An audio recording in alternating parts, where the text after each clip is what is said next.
जय श्री श्याम। साथियों, हर वर्ष आश्विन मास में पितरों के निमित्त भोजन, श्राद्ध, तर्पण, पिंडदान व अनेक प्रकार के दान किए जाते हैं,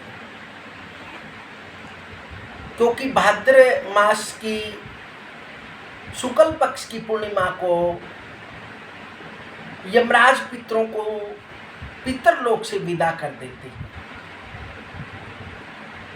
और फिर वह पूर्णिमा को इस पृथ्वी पर पहुंच जाते हैं और वह प्रतीक्षा करते हैं कि आपको कोई आपका अपना संतान भोजन, पिंडदान व श्राद्ध, तिलांजलि आदि अर्पण करे। इस प्रतीक्षा में वह रहते हैं और जिस घर में पितरों के निमित्त श्राद्ध व तर्पण नहीं किया जाता, तो उस घर में अनेक प्रकार से कष्ट उत्पन्न होते हैं। कहीं न कहीं उसके जीवन में अनेक प्रकार की कठिनाइयां बनी रहती हैं। उसकी आर्थिक स्थिति कमजोर हो जाती है और उसके जीवन में कहीं न कहीं हर कदम कदम पर कष्ट ही कष्ट भोगना पड़ता है। उसको कोई अपने निजी जो भी रिश्तेदार, सगा संबंधी, मित्र, यारा प्यारा होता है, उससे भी बार बार धोखा मिलता रहता है और उसको कहीं से भी रिश्तेदारों से, बैंक से ऋण नहीं मिल पाता। वह आर्थिक स्थिति के कारण बहुत कमजोर हो जाता है और उसके घर में अनेक प्रकार की बीमारियां हो जाती हैं या फिर लाइलाज बीमारी लग जाती है। कहीं न कहीं उसको जीवन में अनेक प्रकार के कष्ट भोगने पड़ते हैं। वह उदास बना रहता है, वह उसको सर्प दिखाई देते रहते हैं या फिर घर में अचानक दुर्घटनाएं होती रहती हैं, अकाल मृत्यु होती रहती हैं। अनेक प्रकार के पितर रुष्ट होने के लक्षण बताए गए हैं। लेकिन ये जो आश्विन मास होता है, यह केवल भगवान ने, विष्णु भगवान ने इसलिए इसको रचा कि जो भी मृतक आत्माएं हैं या दिवंगत आत्माएं हैं, उनके निमित्त उनकी शेष संतान जो भी रह गई है, वो उनके निमित्त श्राद्ध, तर्पण, पिंडदान, भोजन, वस्त्र आदि का दान करें। इससे वे आत्माएं इस 16 दिन के पक्ष में, इस 16 श्राद्ध के दिनों में, भाद्र मास की पूर्णिमा का दिन और आश्विन मास कृष्ण पक्ष की अमावस्या के दिन तक यह पितरों को मनाने का बहुत महत्वपूर्ण अवसर होता है। इसमें आप जितना भी पितरों के निमित्त कर्म करते हैं, वह पितर उसे स्वीकार करते हैं और उसे लेकर संतुष्ट होते हैं और उसके ऊपर जो भी किसी प्रकार का देव ऋण, पितृ ऋण, ऋषि ऋण होता है, वह दूर हो जाता है। वैसे तो पितरों का जो श्राद्ध है वो तभी संभव है यदि आपके मन में श्रद्धा उत्पन्न होती है, क्योंकि श्रद्धा शब्द से ही श्राद्ध की उत्पत्ति हुई है। मन में अपने बुजुर्गों के प्रति श्रद्धा रखनी चाहिए और अपने माता पिता का कहना मानना चाहिए, उनकी सेवा करनी चाहिए, गुरुजनों का आदर करना चाहिए, अपने से बड़े व्यक्तियों का आदर करना चाहिए और जितने भी घर में अपने से बड़े हैं उनको उनका कहना मानना चाहिए। उनको किसी न किसी रूप में भी परेशान नहीं करना चाहिए, उनसे दीर्घ स्वर में नहीं बोलना चाहिए। जो इस प्रकार से अपने घर में अपने से बड़े बुजुर्गों का मान सम्मान करता है उसके घर में तो वैसे ही पितर हर समय वास करते हैं और उसको आयु, विद्या, यश, कीर्ति, लाभ, संतति, संपत्ति, शांति का आशीर्वाद देते रहते हैं। उसके घर में कहीं ना कहीं संतति, संतान और अनेक प्रकार के ऐश्वर्य, मान सम्मान, प्रतिष्ठा की उसके जीवन में कोई कमी नहीं रहती। वो सदैव दिन रात, दिन दुगनी रात चौगनी उन्नति करता रहता है। वह चारों दिशाओं में जहाँ भी जाता है उसको अनेक प्रकार के लाभ प्राप्त होते हैं। इसी प्रकार से इन 16 दिन के जो श्राद्धों का समय होता है, घर में शुद्धि का विशेष ध्यान रखना चाहिए। विशेषकर गृहिणी को तो शुद्ध रहना चाहिए और उसको पाकशाला, रसोई को शुद्ध रखना चाहिए। शुद्ध व्यंजन बनाना चाहिए, अनेक प्रकार के षड्रस व्यंजन बनाने चाहिए।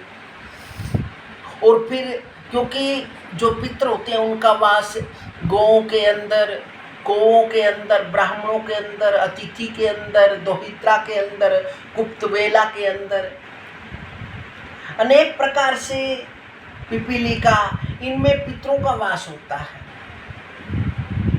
श्राद्धों के दिनों में यदि आप भोजन को बनाकर सबसे पहले इनको यदि आप परोसेंगे, इनको खिलाएंगे, तो पितर इनके शरीर में आकर उस भोजन को ग्रहण करते हैं। जो भी आप पितरों के निमित्त भोजन का दान, वस्त्र का दान, अन्न का दान या किसी भी प्रकार का आप दान करते हैं तो पितर उसे स्वीकार करते हैं और पितर स्वीकार करके उसको अनेक प्रकार के शांति के आशीर्वाद देते हैं।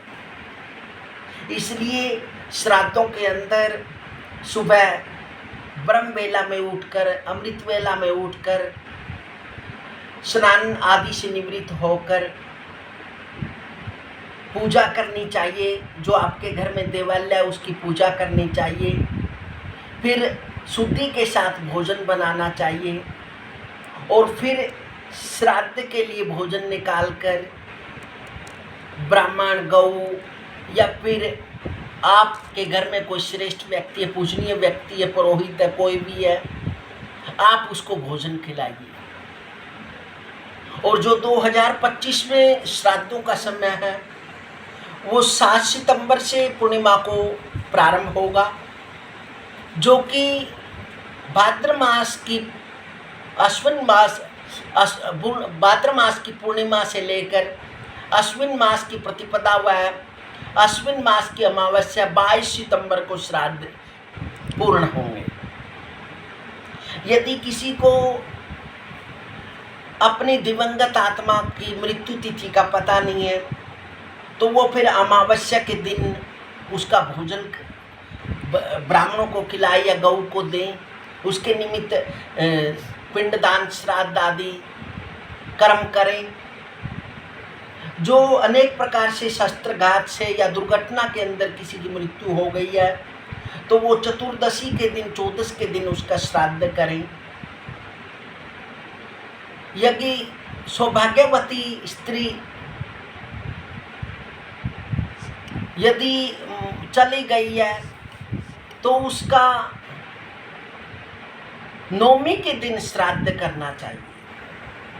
वैसे जो दिवंगत आत्माएं हैं, जब उनकी जो तिथि, मृत्यु तिथि है, उसी तिथि पर उसका श्राद्ध करना चाहिए। यदि श्राद्ध की तिथि आपको पता नहीं है तो फिर अमावस्या के दिन आप सभी श्राद्ध पितरों के निमित्त आप भोजन निकाल सकते हैं और प्रार्थना करनी चाहिए। इस दिन तो इन 16 श्राद्धों में, इन श्राद्धों के दिनों में तो श्रद्धा से रहना चाहिए, शुद्धि में रहना चाहिए और दिन में निंद्रा नहीं लेनी चाहिए, मैथुन से बचना चाहिए, वह अनेक प्रकार से बुरे भोजन का त्याग करना चाहिए, जैसे अंडा, मीट, मदिरा व लहसुन, प्याज आदि का श्राद्ध में इन चीज़ों को वर्जित माना जाता है, इनको नहीं लेना चाहिए।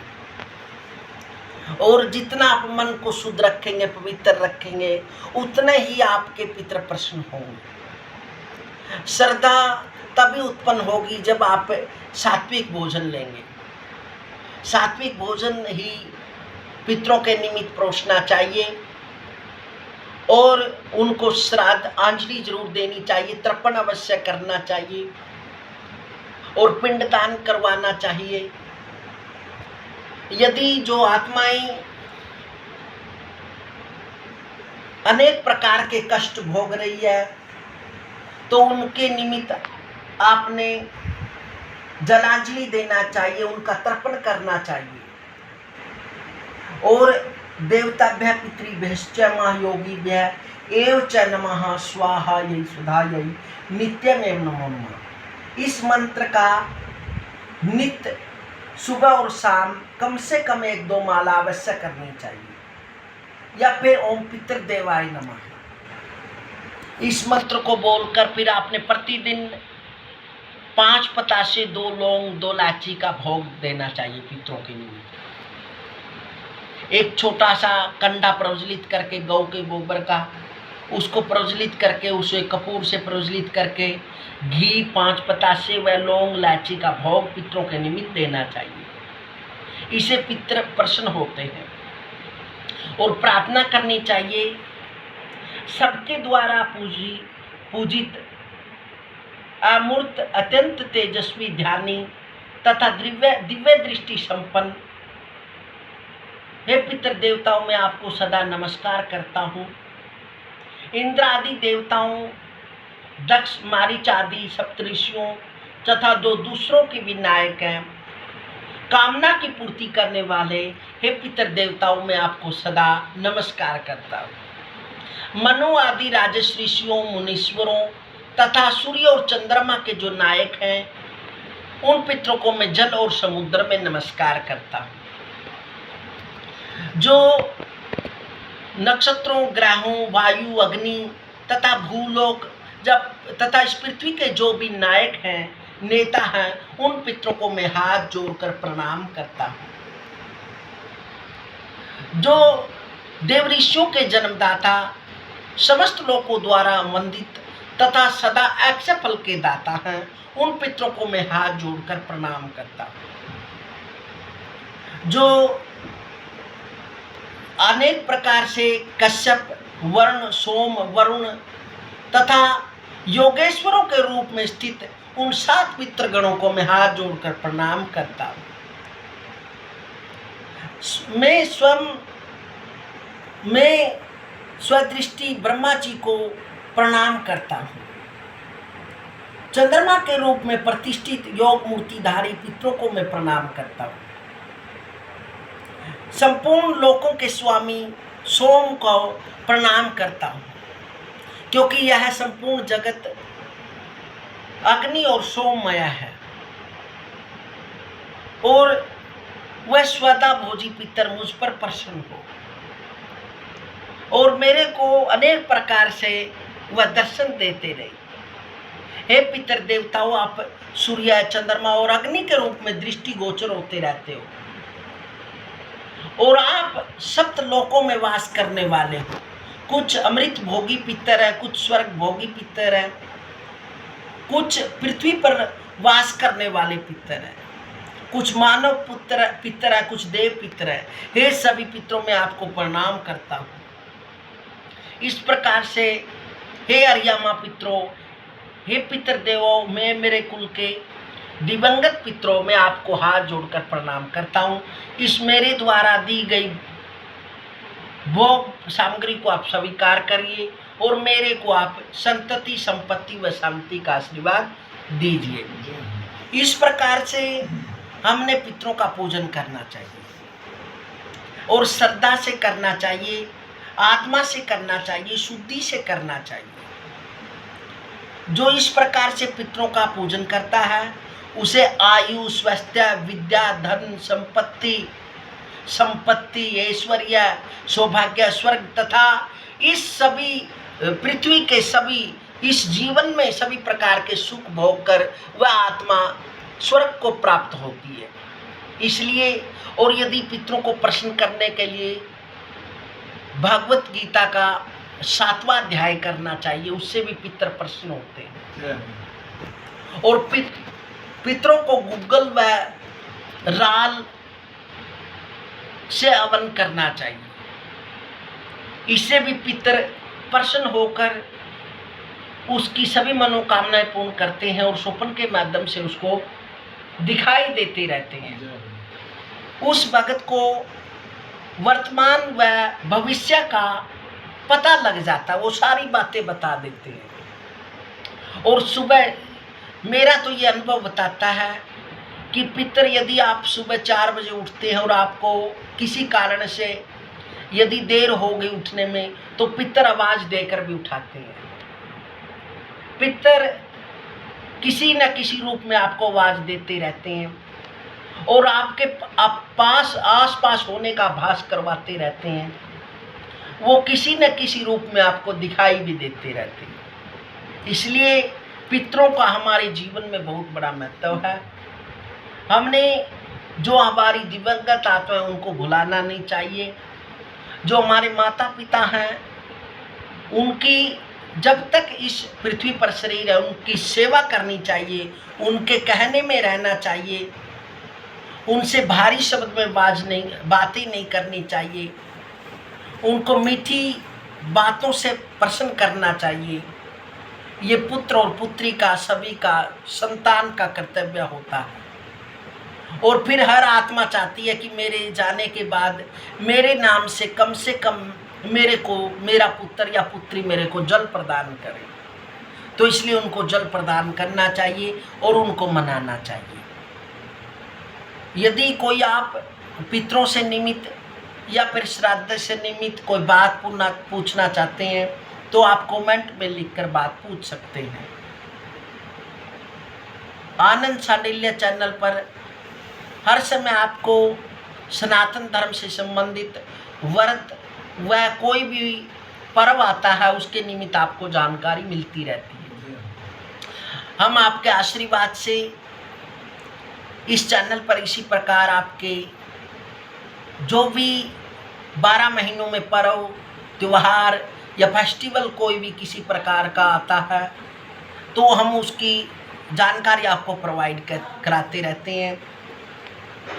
यदि आपने जानकारी लेनी है तो कमेंट करके आप जानकारी ले सकते हैं। मिलते हैं साथियों अगली वीडियो में, तब तक हरि ओम।